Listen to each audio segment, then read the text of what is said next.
This is the drummer and YouTuber Chris Turner breaking down and playing the world's first double bass pedal. Let's check this out. This is the world's first double pedal ever. Today we're going to put this thing to the test and see if I'm able to play some modern metal tracks on this literal piece of history. Dude, there is no winning with this. The pedal was first created by a company called Sleishman way back in 1968, and I think it's safe to say it's definitely showing its age. I gotta give it to those guys. They were well ahead of their time. This thing is literally direct drive. It's got all these adjustments, like these pedals slide in and out. I'm not really sure why you'd need it any closer, but you can do it. The most impressive thing, in my opinion, is the fact that there's no slave pedal. In theory, this thing should be balanced. So we're gonna kick the day off by doing something called a rebound test and see how well it does. A rebound test is a simple test to check that your pedals are going to behave and respond the same. In an ideal world, they'll look something like this. Both beaters will move quite freely and they'll move in synchronization. Let's give it a go. Oh, bro, they move inward like that? I don't think it's gonna go well. Well, that sucked. And I can't improve it because the springs are completely seized up. That being said, it might still perform well. So we're going to get the kit set up and see how it does. Let's get it going. Okay, so do I have any Chris Turner fans? I believe he's in a band called Ocean's 8 Alaska. Crazy, crazy good drummer. Go check him out if you don't know of him.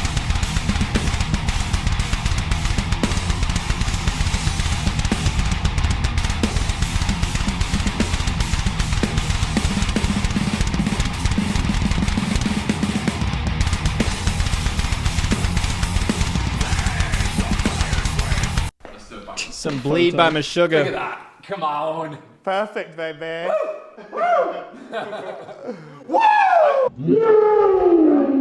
Whilst you were playing, I was forgetting that you were playing on a 55-year-old like pedal. Yeah. That obliterates any excuse with like gear. It's definitely not gear. Guys, it's all tat just it up. practice. Even though I completely agree, these pedals didn't actually feel that bad to play. The only thing that was weird was having the kick drum perfectly central to the rest of the setup. So I've just put a second set of hi-hats on the drum kit where my kick drum would usually be. I gotta be honest, it's the sickest thing ever. Before this, I'd never played a drum kit with 4 pedals and 2 hi-hats, and it gave me an idea. I wanted to play a pattern in 3 between the 2 pedaled hi-hats, whilst playing a pattern in 4 with my hands to create a polyrhythm. At the same time, I do have to put some kicks in there, so I planned on pedal hopping both of my feet around this double pedal to play an insane double kick pattern. Of course, it won't be a Chris Turner idea without some metric modulation, so I planned on putting a dotted 8th met mod in the middle, and finally, I wanted to sprinkle in some ghost notes and some fills just to keep it interesting. Simple, right? That DW set right there. Beautiful. Beautiful.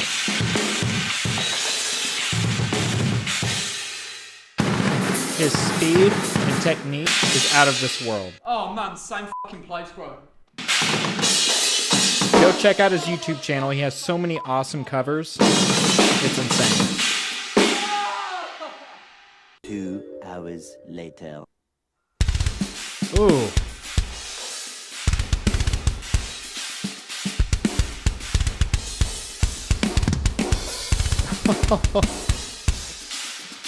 Oh my God.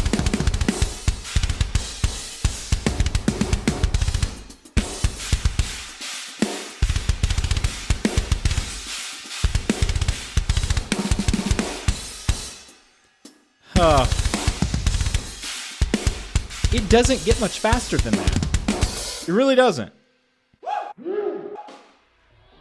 I was so stoked on how this idea came out, and even though Jibs looked like he hated every second of it, it didn't take too much to get him fired up again.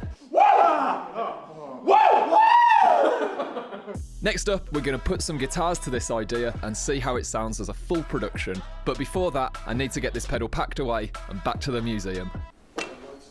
Oh. Did I actually break it? No, it's fine. It's fine. Let's not pull it that way. Before I play you the idea with full production, I want to give you guys my final thoughts on this pedal. First and foremost, I don't like how this pedal smells. Smells like old. Has a Yeah, it's got that smell to museum it? smell. Yeah. It literally smells like burn. This pedal smells like burning. Secondly, I didn't like how much this pedal moved when I was playing on it. I know that the company made the pedal back in the 60s, so they couldn't really predict that people would play this aggressively, but it was definitely still annoying.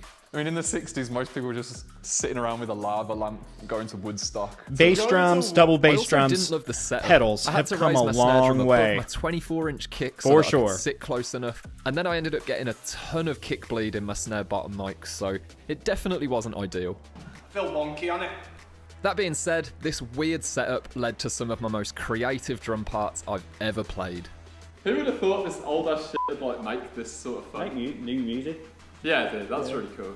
I also quite liked that it had a handle. Imagine showing up to a gig with this, like, It's unique looking. The last thing I want to talk about is the playability of this pedal, and luckily, Jibs asked me this question beautifully. What does it like actually feel like comparatively to the pedal that you usually use? Okay, honestly, a bag of dicks. You're so awkward today. Overall, it stood the test of time. This thing fucking rips, dude. And now it's finally time to play you guys my idea with full production. If you guys like the sound of this idea and you want to hear more, then get this video to 10,000 likes and I will happily turn it into a full song. Go Either check way, out his guys, video. enjoy. Let's get it there. I'd love to see it.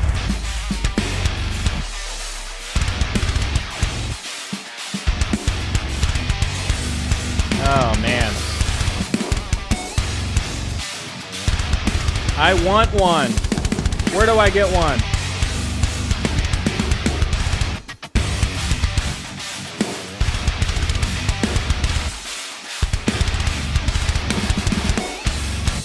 Oh.